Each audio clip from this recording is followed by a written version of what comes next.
नमस्कार, मी प्रसन्न जोशी. पुढारी न्यूजच्या मुद्दा लोकसभेच्या या कार्यक्रमात आपल्या सगळ्यांचं आपली उपराजधानी नागपूरमधून स्वागत.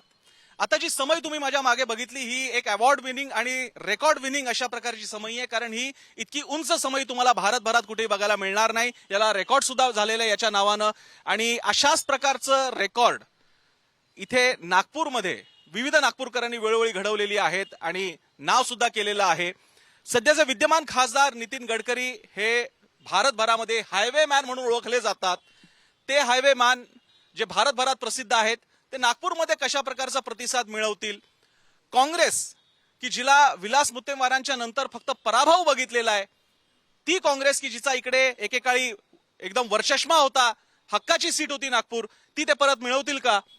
अनेक सिव्हिक इश्यूज सुद्धा आहेत, ते कदाचित ऐनवेळी आड येतील का भाजपच्या वाटेमध्ये. अशा सगळ्या मुद्द्यांसह हा मुद्दा लोकसभेचा आपण घेऊन आलेलो आहे नागपूरमधून. सगळ्यात आधी सगळ्या मान्यवरांसाठी आणि या उपस्थितांसाठी टाळ्यांचा गजर. आपण सगळे आलात यासाठी, नागपूरवासियांसाठी आणि नागपूरच्या या सगळ्या लोकप्रतिनिधींसाठी सुद्धा. नेहमीप्रमाणे आपण आधी कार्यक्रमाची सुरुवात करणार आहोत. आपल्या सगळ्या पाहुण्यांची ओळख करून घेणार आहोत. रवी शेंडे वंचितची भूमिका मांडतील, वंचित बहुजन आघाडीची. त्यानंतर भूषण ढाकुळकर आम आदमी पार्टी तर्फे भूमिका मांडतील. किशोर कुमेरिया ठाकरे गटाची भूमिका म्हणजे शिवसेना उद्धव बाळासाहेब ठाकरे गटाची. दुनेश्वर पेठे हे राष्ट्रवादी काँग्रेस शरदचंद्र पवार गटातर्फे. विवेक नकोसे काँग्रेसची भूमिका मांडतील. कृष्णा खोपडे हे भाजपची भूमिका मांडतील. एक विशेष म्हणजे आज त्यांचा वाढदिवस आहे आणि तरी सुद्धा त्यांनी वेळ दिलेला आहे, त्यामुळे त्यांना शुभेच्छा सुद्धा. याशिवाय प्रशांत पवार राष्ट्रवादी काँग्रेस, सुभाष घाटे ओबीसी महासंघ आणि मुकेश मासूरकर विदर्भवादी. एक हा मुद्दा सुद्धा होता, आपल्याला कल्पना आहे वेगळा विदर्भ झाला पाहिजे. जामवंतराव धोटेंपासून ही मागणी समोर आली होती, तिचं पुढे काय झालं, काही व्हिडिओ सुद्धा बघायला मिळाले होते. तो मुद्दा आपल्या चर्चेमध्ये नंतर येणार आहे. ओबीसींचा मुद्दा सुद्धा आरक्षणाच्या अनुषंगाने महत्वाचा आहे. या सगळ्या मुद्द्यांसकट पुन्हा एकदा टाळ्यांचा गजर नागपूरवासियांसाठी, या लोकसभेच्या निवडणुकीसाठी आणि उमेदवारांसाठी सुद्धा. माझ्या कोणत्याही कार्यक्रमाची सुरुवात मी करतो, कुठेही जिकडे जाऊन आलोय मी, की स्थानिक खासदारांनी काय केलंय आणि त्याबद्दल लोकांना काय वाटतं. मी म्हणून भाजपपासून सुरुवात करतो की नितीन गडकरी जे आता विद्यमान खासदार आहेत, तुमचा पक्षाचा इकडे रूल आहे, संपूर्ण वर्चस्मा इकडे, तर एक केंद्रीय मंत्री आणि उपमुख्यमंत्री गृहमंत्री सुद्धा आहेत. नागपूरसाठी भाजपनं काय केलंय, बस खाली बसून बोला. सर्वप्रथम मी मुद्दा लोकसभा पुढारी चॅनलच्या सगळ्यांचे मी आभार या ठिकाणी मानतो, कारण आज आपण लोकसभेच्या मुद्द्याच्या संदर्भात सगळ्याच पक्षाच्या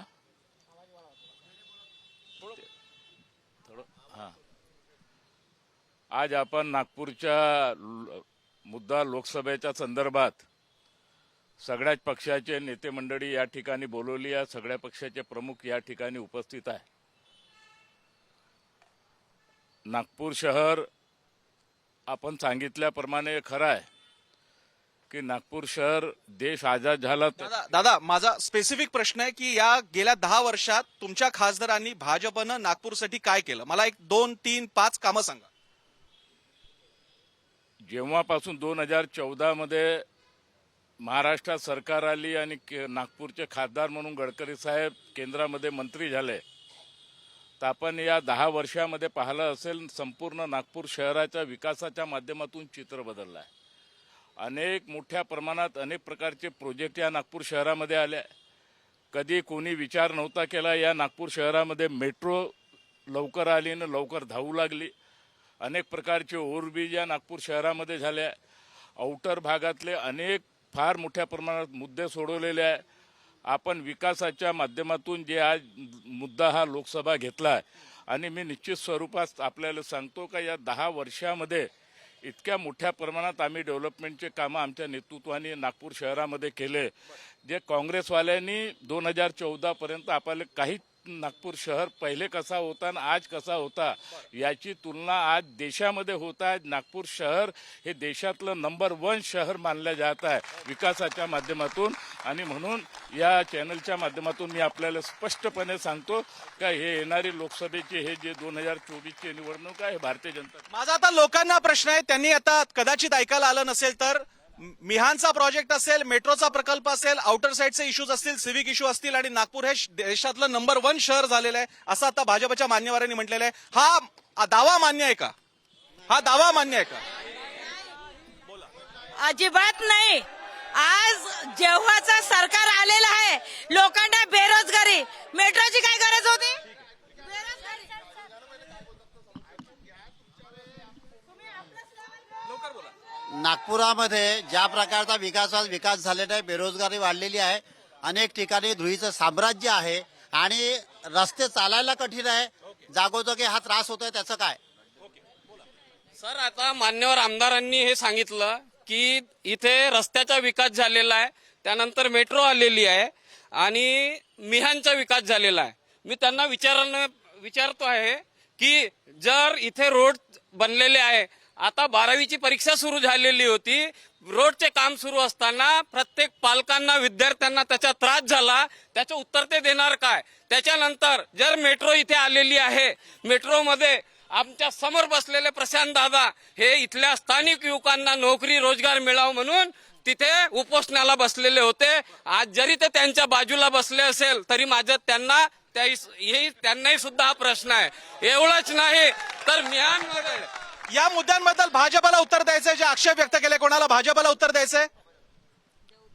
भारतीय जनता पार्टीकडनं ज्या पद्धतीने आता आमचे मित्र यांनी आरोप लावले, तर मी सांगू इच्छितो की भारतीय जनता पार्टीमध्ये आमचे माननीय लाडके खासदार नितीनजी गडकरी जेव्हा नागपूर महानगरामध्ये इथले खासदार झाले, मंत्री बनले, IIT, IIT, एम्स असे मोठे मोठे जेव्हा इन्स्टिट्यूशन्स नागपूरमध्ये आले, जे का ह्यांनी आणायच्या अगोदर पण हे विचार नव्हते करू शकत, ते नागपुरामध्ये आले.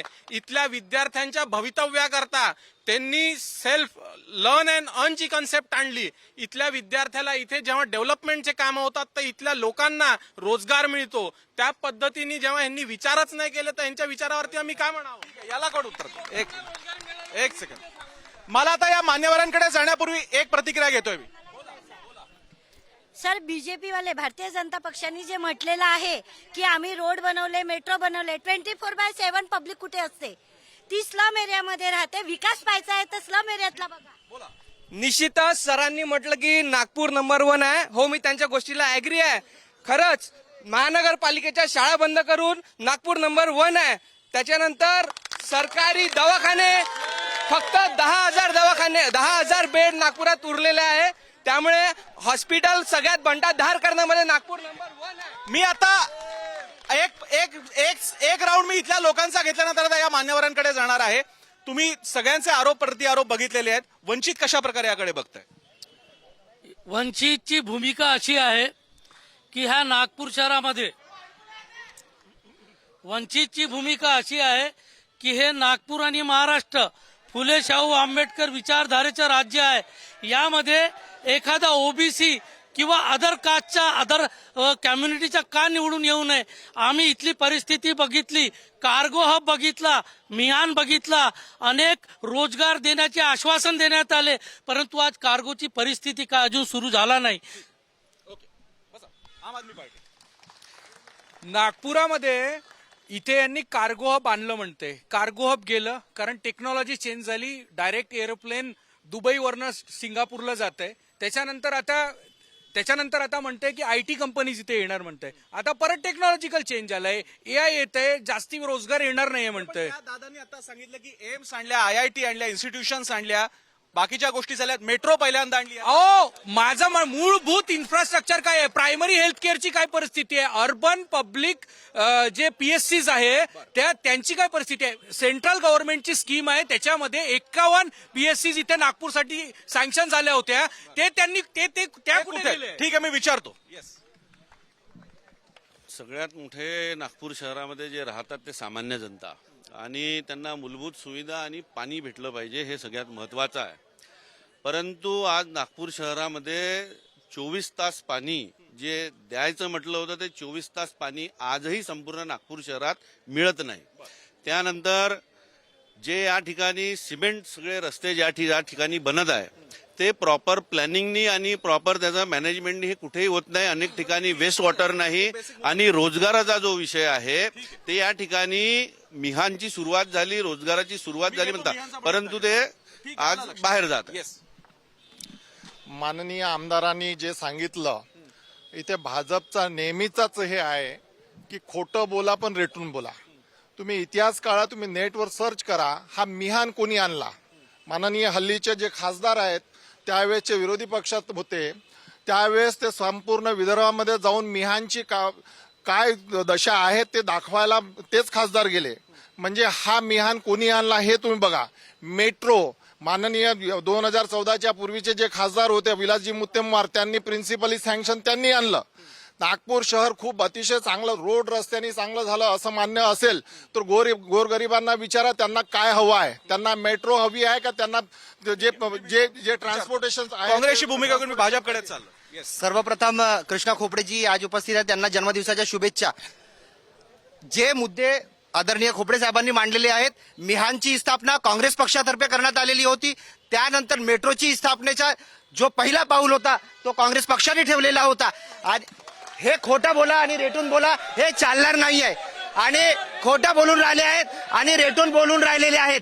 तुम्ही शिक्षाच्या कुठल्याही व्यवस्थेला तुम्ही संपन्न करण्याचे प्रयत्न केले नाही. महानगरपालिकेचे शाळा बंद पडल्या. बीजेपी त्यांनी 3-4 मुद्दे मांडले. मिहान कोणी सुरू केला, त्याची अवस्था काय आहे, मेट्रो गरजेची आहे का, PH public basically health primary health युनिटचं नेमकं काय झालं, आणि बाकीचे मुद्दे सुद्धा मांडले. नाही, ज्या पक्षाने इतके वर्ष राज्य केलं त्याले विकासांची चौथनी आहे का? त्यांनी या इतक्या वर्षामध्ये काय केलं हे त्यांनी सांगायला पाहिजे. त्यांनी इतके वर्ष राज्य केलं, इतके वर्ष महाराष्ट्रात राज्य होतं, केंद्रामध्ये राज्य होतं, आणि हे मिहान मागच्या खासदारांनी आणलं म्हणते हे फार खेदजनक बाब आहे. आपल्याला शायद त्यांना माहीत नसेल का देशाचे पंतप्रधान अटल बिहारी वाजपेयी जेव्हा पंतप्रधान होते आणि नितीनजी गडकरी साहेब हे महाराष्ट्राच्या मंत्रिमंडळामध्ये होते आणि नागपूर जिल्ह्याचे पालकमंत्री होते, त्यावेळेस अटल बिहारी वाजपेयींनी लोकसभेमध्ये मिहानची घोषणा केली आणि भाजप सरकारने हे मिहान आणलं. पण मिहानमध्ये आता प्रोजेक्ट्स कुठे आहेत? मिहानमध्ये प्रोजेक्ट्स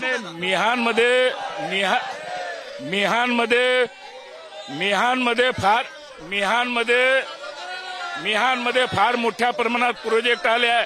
त्याच्यानंतर कालांतराने सरकार बदललं, यांच्याच भानगडी यांच्यासोबत निपटून नाही राहिल्या. भैया अगर से इन्होंने चलो यांचा खोटापणा आम्ही स्वीकार तर करणार नाही, त्याला विरोध करूच, परंतु मिहान भैया सुन के लो, ये आपको बता रहा हूँ, ये जो युवा मेरा भाई चिल्ला रहा है कि ये मिहान हमने लाए, मैं ये कहता हूँ किसने स्थापना की. इससे बड़ी बात ये है कि जब 10 साल इनको मिले तो उस मिहान में कितने नागपुर के बेरोजगारों को रोजगार मिला. अरे यांनी सांगावं ना, या पक्षाने सांगावं का या नागपूर शहरामध्ये यांनी आणलं का, या पक्षाने सांगावं ना यांनी नागपूर शहरामध्ये काय केलं. गडकरी साहेबांनी जो विकास केला आहे याच्याबद्दल तर काही दुमत नाही.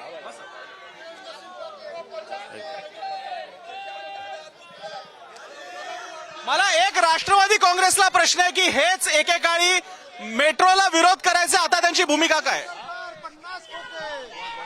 प्रशांत दादानी घेतला होता का बाबा नागपूरच्या लोकांना रोजगार भेटला पाहिजे. मी प्रशांत दादाला विचारतो, आता ते भाजप सोबत आहे, त्यांना भेटला का? ते काय भेटला? रोजगार भेटला का? रोजगार भेटला का? तुम्हाला मान्य आहे का? तुम्ही एकेकाळी विरोध करत होता. कशाला विरोध करत होतो? रोजगार मिळाला का या मुद्द्यावर तुम्ही आंदोलन करत होता, आता तो मिळाला का? त्यांना मी कशासाठी आंदोलन करत होतो हेच तर माहित नाही. काय मी दारूचे लायसन दारूचे दुकानं आणण्यासाठी आंदोलन नव्हतो करत. एक लक्षात ठेवा, तुम्ही आपवाले बिलकुल बोलायचं नाही आमच्याबरोबर. ज्या भ्रष्टाचाराच्या पार्टीच्या विरोधात तुम्ही होते त्या भ्रष्टाचार पार्टीबरोबर जाण्याचं काम तुम्ही केलं. सगळ्यात भ्रष्टाचारी पार्टी जर कोणती असेल तर ही आप आहे. आप या दारूचे लायसन विकण्यामध्ये पैसे जर कोणी खाल्ले असेल ते हे आम आदमी पार्टी निकाल. तुम्हाला जर विश्वासच नाही कशाचं डेव्हलपमेंट. मी ओबीसींकडे पण जातो. एक मुद्दा ओबीसींचा आहे, मला एक ओबीसींचा मुद्दा विचारायचा आहे. ओबीसी दादा एक मिनिट दादा, तुमचा आवाज जाणार नाही, खाली बसा. ओबीसी आरक्षणाचा मुद्दा आणि मराठा आरक्षणाचा मुद्दा चालू होता. आता जे निर्णय घेतलेला आहे त्याच्यानंतर ओबीसी समाजामध्ये काय नेमका विचार? प्रथमतः मी मोदी साहेबांचं या ठिकाणी स्वागत करतो की आजपर्यंत जो मुद्दा कधी आरक्षणाचा कोणी घेतला नाही त्याला संविधानिक दर्जा या देशाचे पंतप्रधान मोदी साहेबांनी दिलं आणि यानंतरच आपली वाटचाल ही ओबीसीची सुरू झाली आहे. आणि या महाराष्ट्रामध्ये जे आता मराठा वर्चस ओबीसीचं जे आंदोलन चालू होतं आणि राज्य सरकारने जी भूमिका घेतली त्याचं मी प्रथमतः स्वागत करतो की या ठिकाणी त्यांना जे 10% आरक्षण देतं आणि सरकारने शब्द पाळला की ओबीसीला कोणताही धक्का न लावता त्यांनी आरक्षण दिलं. याबद्दल मी सरकारचं या ठिकाणी मनपूर्वक अभिनंदन करतो. एक मुद्दा विदर्भाचा होता. आपल्याला आठवत असेल जय विदर्भाच्या व्हिडिओ क्लिप्स पण बनवण्यात आल्या होत्या. त्या विदर्भ झालाच पाहिजे. आमचा विदर्भाचा मुद्दा आहे आणि जोपर्यंत वेगळा विदर्भ होत नाही तोपर्यंत हा विदर्भाचा विकास होत नाही. विदर्भाबद्दलची काय भूमिका? बीजेपीने 1997च्या ठरावात ह्या युवकांनी ऐकून घेतलं पाहिजे का 1997च्या ठरावात यांनी अधिवेशन घेतलं होतं आणि त्या ठरावात पास केलं होतं स्वतंत्र राज्य देऊ. तेव्हा हे मुंह में राम बगल में छुरी म्हणणारे आज हे लोक पलटून गेले. 2014ला यांनी 100 रुपयाच्या स्टॅम्प पेपर वर लिहून दिलं. 1967 युवकांना मेट्रो मध्ये नोकऱ्या निघाल्या. मी यांना विचारू इच्छितो तुम्हाला किती नोकऱ्या मिळाला? अरे तुम्हाला किती नोकऱ्या मिळाला?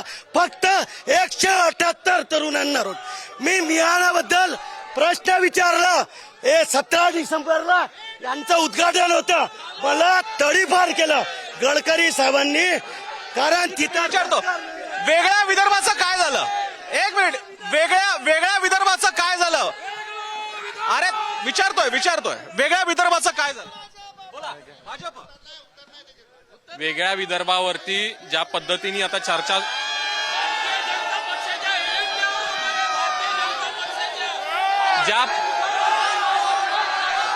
ज्या पद्धतीने आता माननीय मंचावरनं आलेलं आहे का मुंह में राम और बगल में वेगळ्या विदर्भाचं काय झालं? सांगत आहे त्याच्यावरती येतोय. ज्या पद्धतीने त्यांनी आता टिप्पणी केली की मुंह में राम और बगल में छुरी, हे असं नाहीये. 1982 पासनं आम्ही राम मंदिरचं आंदोलन घेऊन वेगळ्या विदर्भाबद्दल बोला. वेगळ्या विदर्भाच्या मागणीचं काय झालं? वेगळा विदर्भ तेव्हा डेव्हलपमेंट नव्हते. विदर्भाची मागणी जोरात होती पण ते आंदोलन जांबुवंतरानंतर थंड पडलं. आता जो विकास विदर्भात झाला आता माझा प्रश्न आहे भाजपच्या अजेंड्यामध्ये वेगळा विदर्भ आहे का? नक्कीच पुढचा विचार हा वेगळ्या विदर्भाचा होईल आणि स्टेप बाय स्टेप सगळे कामं सुरू आहे. 60 वर्षापूर्वीचा इतिहास हे लोक विचारतात आहे की भाजपने काय केलं. फक्त यांनी कागदोपत्री कामं आणले, भाजपने ते करून दाखवले. त्यांचा आणखी एक मुद्दा होता मिहानमध्ये रोजगार किती लोकांना मिळाला? आकडेवारी आहे का? एक मिनिट. आता रोजगार विषयावरती मी डिटेलमध्ये टिप्पणी करू इच्छितो. डिटेलमध्ये नाही, मला थोडक्यात आकडा सांगा. थोडक्यामध्ये किती प्रोजेक्ट्स आहेत आणि आकडा? 68,000 लोकांना तिथे रोजगार आहे. तुम्ही पीएफ अकाउंट जर कॅल्क्युलेट कराल 2014 पासून पीएफ अकाउंट मध्ये 2 डिजिटची वाढ झालेली आहे. 2 डिजिटची 68,000 रोजगार झाला. 68,000. एक मिनिट. येऊ नका पुढे नका येऊ. 2014 पूर्वी आताचे मान्य खासदार नितीनजी गडकरी यांनी सेल्फ डिक्लेरेशन त्यांचं बीजेपीच्या लेटर हॅडवर त्यांनी लिहून दिलं होतं की आम्हाला तुम्ही सत्ता द्या, आम्ही तुम्हाला वेगळा विदर्भ करून देतो. ते साफ खोटे बोललेले आहे आणि विदर्भाच्या 2.5 करोड जनतेशी नितीनजी गडकरी यांनी विश्वासघात केलेला. आपली वेगळी भूमिका मांडली होती. जेव्हापर्यंत मी वेगळा विदर्भ करणार नाही तेव्हापर्यंत लग्न करणार नाही असे जुमले. एक मिनिट.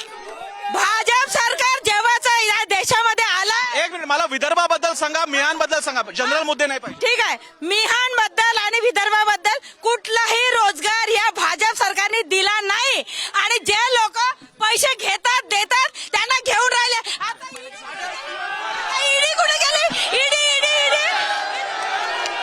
मी तुम्हाला ब्रिजभूषण सिंहला का? ठीक आहे. काय देखो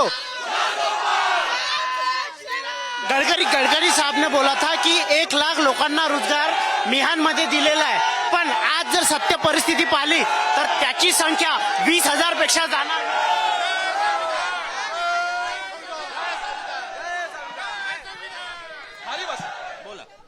साहेब म्हणताय की इतका विकास झाला. मला सांगा, वर्धमान नगर पासून तर तिकडे कुकरेजाची जे स्कीम आहे ना, तिथपर्यंत पुलाची गरज काय होती? तिथे कोणता असा रस्ता जाम लागते नेहमी, आणि हे लोक जे तिथे कल्ला करून राहिले आहे, यांना सांगा की जसं मोदी साहेब तिथे मीडियाला बोलू नाही देत, कोणाला बोलू नाही देत, तसं हे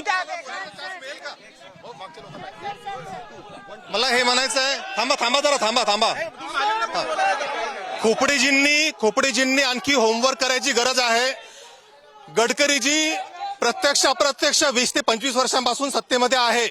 1995 मध्ये जेव्हा त्यांनी 5 स्टार MIDC ची घोषणा केली होती तेव्हा मी 10वी मध्ये होतो. त्याच्यानंतर कार्गो, त्याच्यानंतर मिहान, या सर्व माध्यमातून फक्त शेती विकायचा कार्यक्रम सुरू आहे. आतापर्यंत त्यांनी 10,000 पेक्षा जास्ती एकर शेती रिअल इस्टेटमध्ये विकून टाकली. रोजगार आलेला नाही. दुसरं महत्वाचं, ज्या ग्रीन बसची त्यांनी घोषणा केली होती, स्कॅन्डिनेव्हियन कंपनीकडनं 40 ग्रीन बसेस त्यांनी आणल्या, त्याच्यापैकी एकही ग्रीन बस आज नागपूरमध्ये चालत नाही. ग्रीन बस आणि मिहान कळलं मला. आणि आणखी तिसरा मुद्दा, 2 मिनिट. ज्या पद्धतीने कृष्णा खोपडेजींनी सांगितलं आमदारांनी की विकास झाला, आज सतरंजीपुराच्या हॉस्टेलमध्ये जाऊन बघा. तिथली समाजसेवा, आपली समाज कल्याणचं जे हॉस्टेल आहे, तिची आर्थिक परिस्थिती नाही. मी पुन्हा येतो आपल्याकडे. सगळ्यांकडे मला परत इकडे यायचंय. त्यांचं म्हणणं आहे की मिहानमध्ये फक्त जमिनी विकण्याचा प्रयत्न झाला आणि रोजगार तयार झालेला नाहीये, जमिनी फक्त विकल्या गेल्या. नाही,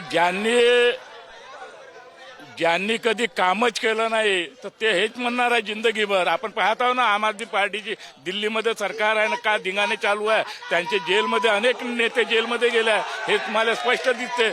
मिहानमध्ये रोजगार बी मिळाला आहे, मिहानमध्ये मोठ्या प्रमाणात प्रोजेक्ट बी आले आहे. आणि म्हणून जे कधीच काही करत नाही, ज्यांनी कधी डेव्हलपमेंटच आणलं नाही, आणि अशा प्रकारचे हे आरोप करत आहे. आणि आपण पाहत असाल का नागपूर शहराचे चित्र बदललं आहे.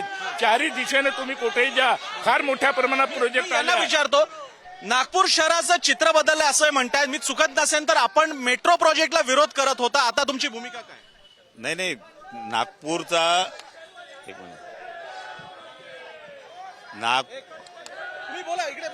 तुम्ही मला जर बोलू नाही दिलं ना, मी तुम्हाला कोणालाच बोलू नाही देणार. लक्षात ठेवा तुम्ही. तुम्हाला माहिती आहे मग प्रशांत पवार कसा आहे. तर तुमचा आवाज आहे. आज असं आहे, मेट्रोमध्ये जे काम ज्यावेळेस आम्ही विरोध करत होतो ते इरेग्युलरिटीजचा विरोध करत होतो. आमचं म्हणणं, आमचा डेव्हलपमेंटला विरोध नव्हता, आमचा मेट्रोला विरोध नव्हता.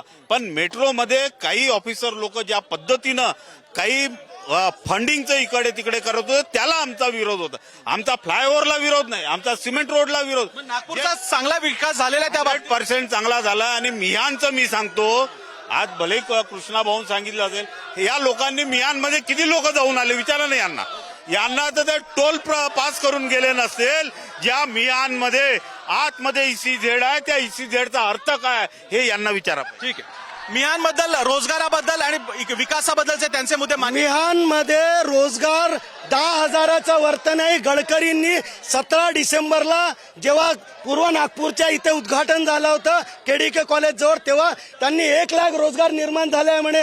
मी तेव्हा त्यांना एकच विचारलं, काही अगर 10,000 दाखवा, मी विदर्भाची मागणी सोडतो. त्यांनी मला तडीपार केलं. 15 दिवस नागपुरापासून तडीपार केलं. हे तडीपार करणारे हे लोक आहे, बीजेपीचे लोक. आणि हे विदर्भद्रोही आहे. हे फक्त विदर्भाच्या नावावर फक्त छळ करत आहे. काँग्रेस असो या बीजेपी असो, यांनी विदर्भासोबत नागपुर का विकास नहीं हुआ है. नागपुर का विकास अगर से सीमेंट के रास्ते होते तो शिक्षा में पिछड़ गया है, आरोग्य सेवा में मेयो और मेडिकल की क्या अवस्था है. वहां पर कोई बेड बढ़े हैं? नहीं बढ़े हैं. नया हॉस्पिटल लाए करके बताते, लेकिन जो पुराने इस्टेब्लिश हॉस्पिटल थे उनका विकास नहीं हुआ. शिक्षा में महानगर पालिका की 99% स्कूलें बंद हो गई. तब ये गडकरी साहब ने बाहर आकर उन स्कूलों को चालू करने का प्रयत्न किया. क्या हमारा खासदार उसमें फेल हो गया? केवल सीमेंट के रास्ते मतलब विकास नहीं होता. हमको रोजगार चाहिए.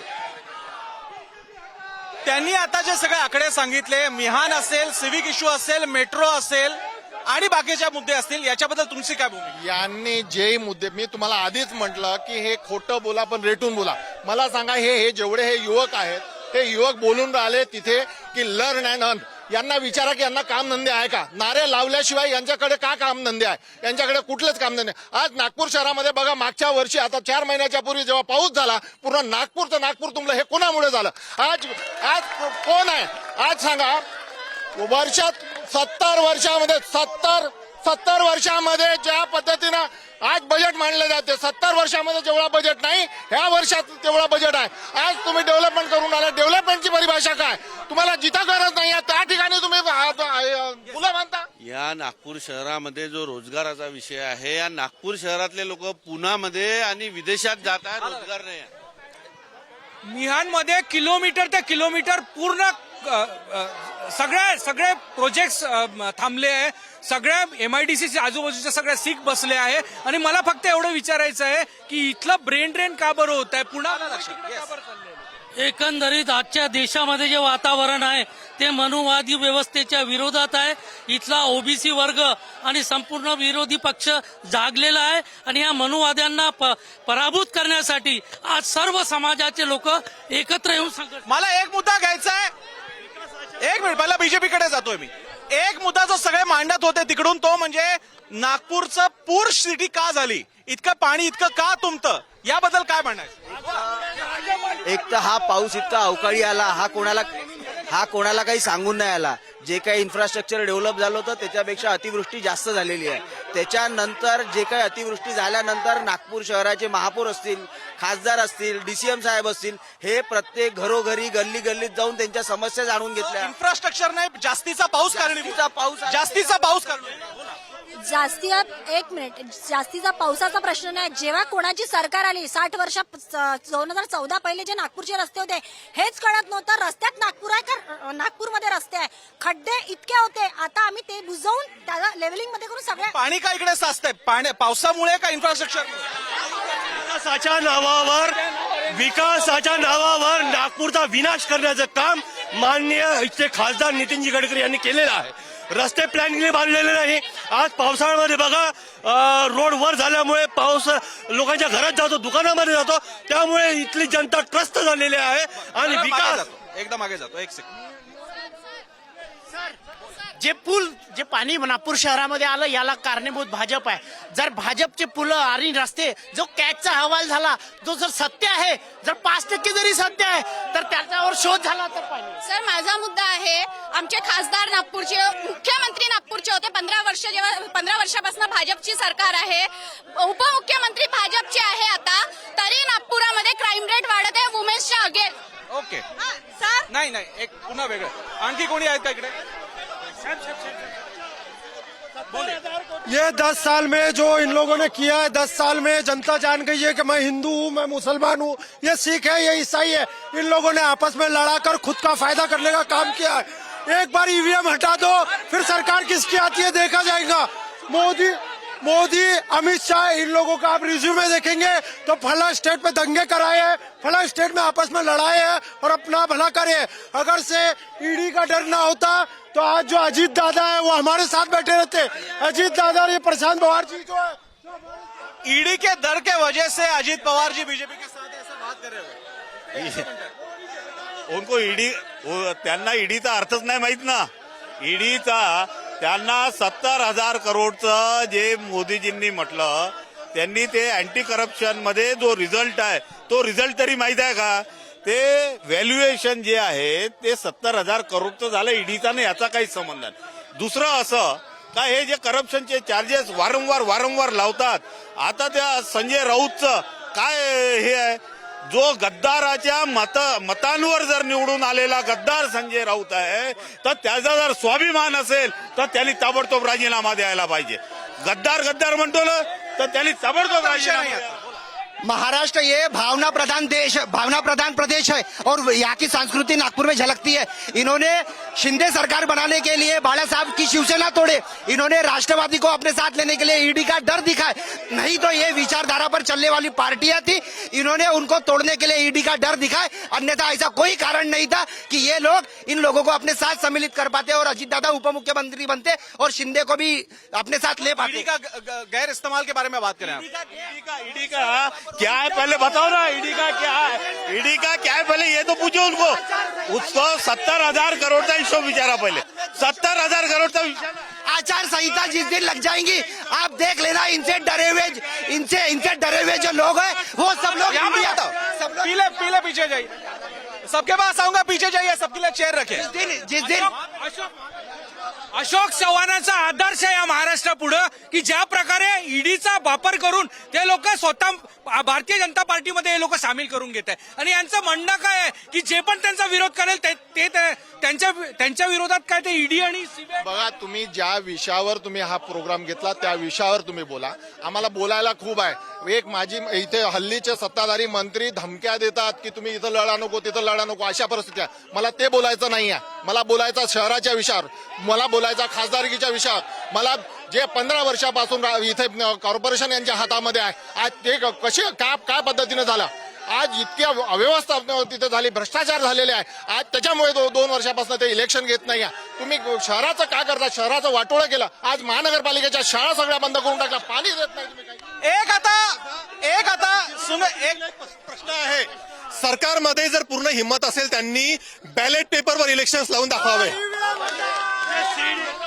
बॅलेट पेपर बद्दल काय म्हणणं? अमोल भाऊ एक मिनट पुढे नका बॉस, पुढे आगे मत आओ, कोई जरूरत नाही। आणि सायन्सने पुढे नका येऊ, टेक्नॉलॉजीने प्रूव्ह करून दिलेला आहे। पुढे येऊ नका, सगळ्यांसाठी जागा आहेत। ईव्हीएमच्या विरोधात सगळ्यात मोठं जर आंदोलन कोणी केलं असेल तर ते आम्ही केलेलं आणि सगळ्या पक्षांना घेऊन आंदोलन केलं, चैत्यभूमीपर्यंत जाऊन आलो इथून, तुम्ही त्याचे साक्षीदार आहात। आता भूमिका काय? ज्या दिवशी एक मिनिट, आणि ज्या दिवशी सरकार आले काँग्रेसचे, आम्ही त्यांच्याकडे गेलो, त्यांनी सांगितलं आम्ही ईव्हीएम वर निवडून नाही आलो म्हणे, आम्ही असेच निवडून आलो। म्हणजे जिथं सरकार निवडून येते तिथं ईव्हीएम नाही राहत। ईव्हीएम का बॅलेट पेपर याबद्दल अरे तुमची दिल्लीमध्ये सरकार मशीनच्या माध्यमातून आले, पंजाबमध्ये सरकार तुमच्या मशीनच्या माध्यमातून, या काँग्रेसवाल्याची मशीनच्या माध्यमातून अनेक सरकार येल्या, तेव्हा ईव्हीएम चांगली आणि जेव्हा हारले तेव्हा ईव्हीएम चुकीची। हे काय रिझल्ट आहे का? आणि रेटून बोल लेकिन खोटा बोल, रेटून बोल आणि खोटा बोल, तुमच्या 2 सरकार मशीनच्या माध्यमातून आल्या, काय नाही बोलत तुम्ही बॅलेट पेपरवर स्टँड घ्या, तुम्हाला स्टँड घ्यावा लागेल। करोडो लोक म्हणत आहेत आणि टेक्नॉलॉजी, मोदी साहेब, सीबीआय आणि जागेवर बसा। आता खासदारांचा मुद्दा, एक सेकंद एक ताई, मी घेणार नाही आपण जागेवर बसा, मी घेणार नाही, मागे बसा, पुढे येऊ नका, मागे बसा, सगळ्यांकडे येतोय मी, आपण मागे थांबा, तुम्ही डिस्टर्ब करू नका, सगळ्यांकडे मी येतो, मी शेवटपर्यंत येतोय, सगळ्यांनी मागे जा, मी एकाच प्रश्नावर राहणार नाही, मी सगळे प्रश्न विचारणार, मी सिव्हिक इश्यू विचारणार, तुम्ही डिक्टेट करू नका। माझा आता एक प्रश्न आहे, माझा आता सगळ्यांना प्रश्न आहे, एक मिनिट, माझा आता खासदारकीचा प्रश्न आहे, सगळ्यांनी खाली, आप नीचे बैठो पहले, मैंने यहाँ पे चेयर रखी है आपके लिए, खाली बसा प्लीज, मैं सबके लिए आपके लिए चेयर रखा है मैंने, साहब सर जी। एक आता प्रश्न आहे, खासदारकीचा मुद्दा आहे, आता पुढचा मुद्दा आहे खासदारकीचा। माझा सगळ्यांना विचारायचं आहे की खासदार इकडे कोणत्या पक्षातर्फे कुणाची नावं आहेत, अनेक मुद्दे आले आणि अनेक मुद्द्यावरती तासनतास आपल्याला चर्चा करता येईल, इतका वेळ आपल्याकडे नाहीये, कारण इतकं सगळं ऑन एअर जात नाही।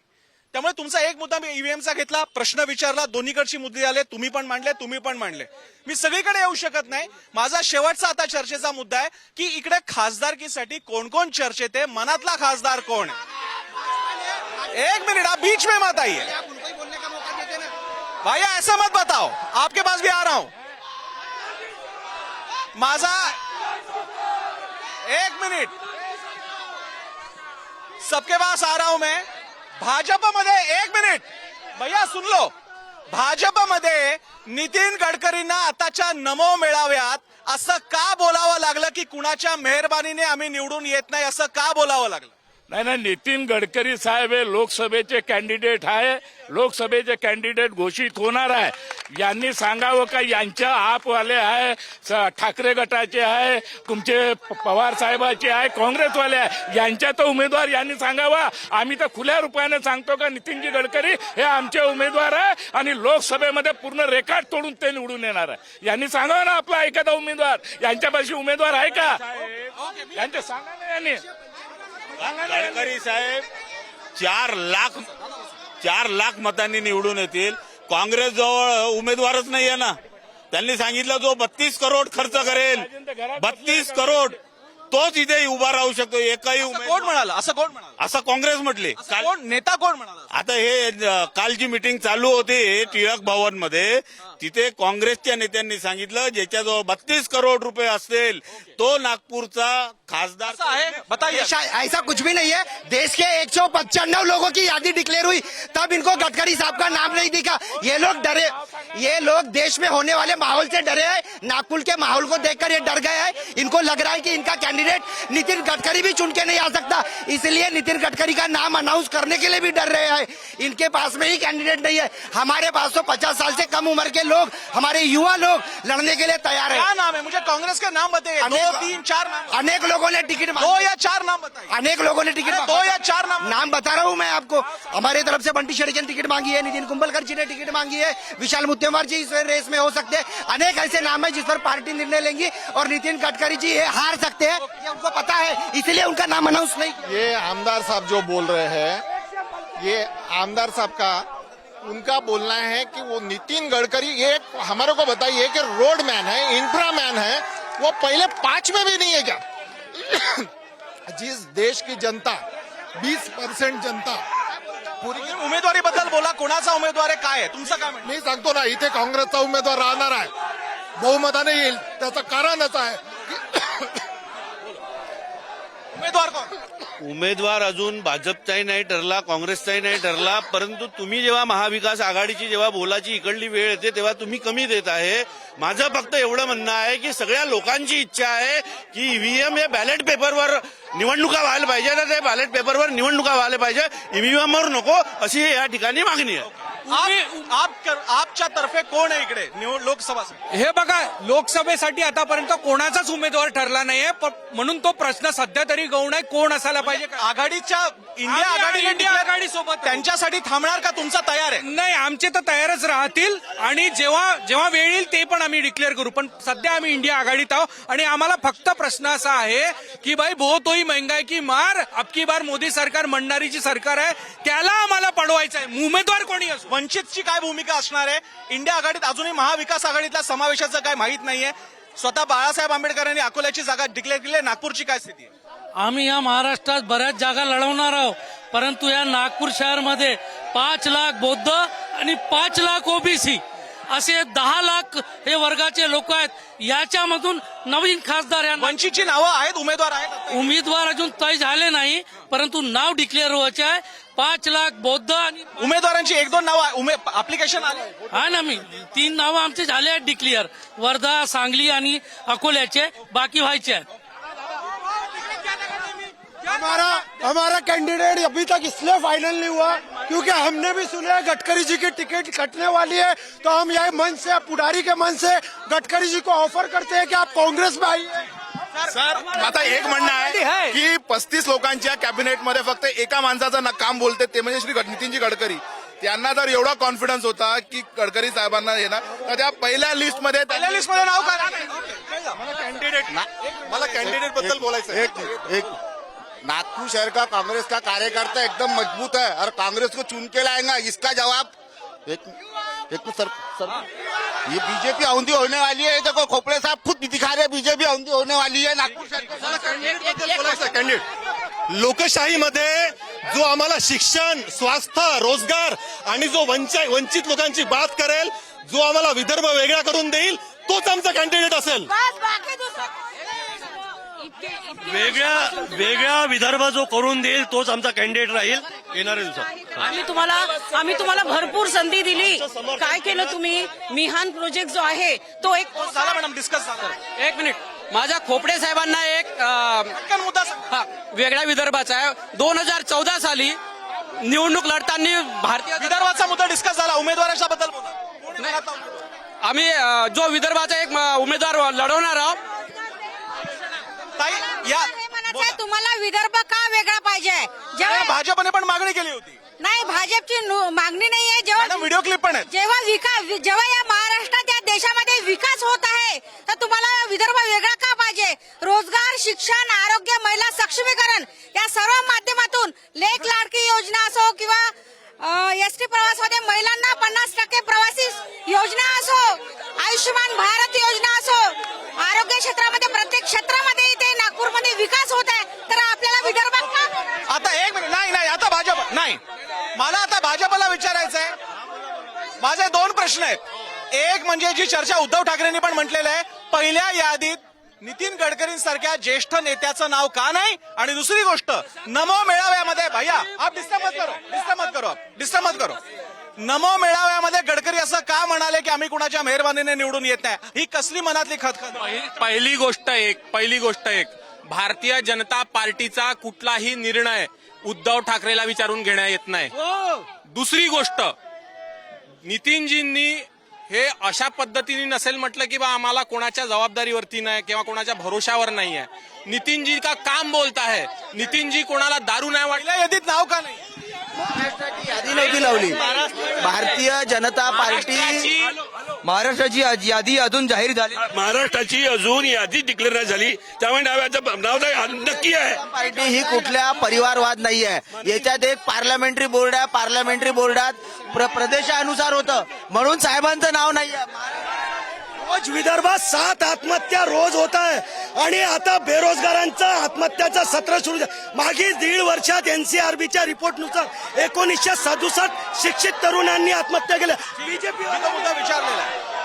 लोकांनी मिळून गडकरी साहेबांच्या विरोधात एक उमेदवार द्यायला पाहिजे. ना आपवाल्या जो उमेदवार आहे काँग्रेसवाल्या जो नव्हते, गडकरी साहेबांची भांडायला चालले. इनका कहना है आम आदमी पार्टी, कांग्रेस, वंचित सब एक आके उम्मीदवार क्यों नहीं दे रहे? हम लोग एक करके ही उम्मीदवार दे रहे. हम लोग एक करके उम्मीदवार दे रहे, इसलिए तो डरे हैं, इसलिए तो नितिन गडकरी साहब का नाम नहीं अनाउंस कर पा रहे. ये बीजेपी पूछ रहा है कि इतना विरोध है नितिन गडकरी जी को, त्यांना एवढा विरोध असेल तर वंचित, आम आदमी पार्टी, काँग्रेस मिळून उमेदवार का नाही देत असा भाजपचा प्रश्न. अरे सिटिंग एमपी आहे, त्यांची तर तिकीट पहिला डिक्लेअर करा.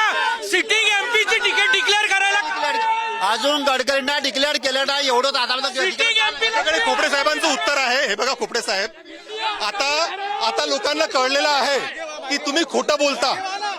तुम्हाला मंदिर महत्वाचं आहे, तुम्हाला रोजगार महत्वाचा नाही आहे. त्याच्यामुळे दारूच्या लायसन घरी दिले, दिल्लीमध्ये बेहाल करून ठेवलं. तुमचे नेते जेलमध्ये गेले. अरे तुमचे नेते जेलमध्ये आहे दिल्लीमध्ये, शरम यायला पाहिजे तुमच्या नागपूरच्या लोकसभेचा हा मुद्दा, अशा प्रकारचा हा वाद विवाद स्वाभाविक आहे, कारण ते लोकशाहीचं सामर्थ्य आहे. एकीकडे विरोधक म्हणतात की नितीन गडकरींचा विरोध आहे, पण त्याचवेळी त्यांच्याकडचा उमेदवार कोण असा सवाल भाजपचा या लोकांकडनं विचारला जातोय. एकीकडे मिहानचा प्रोजेक्टचा उल्लेख केला जातोय, पण रोजगार कुठे असं विचारलं जात आहे. एकीकडे मेट्रोचा मुद्दा आहे, पण त्याचवेळी पाण्याने भरलेलं नागपूर दाखवलं जात आहे. याच्यातून आता नागपूरकर कोणाला निवडतात हे मात्र आपल्याला निकालापर्यंत बघावं लागेल. तुर्तास याद्या कोणाच्या जाहीर होत आहेत आणि उमेदवार कोण उभा राहत आहे हे मात्र बघावं लागेल.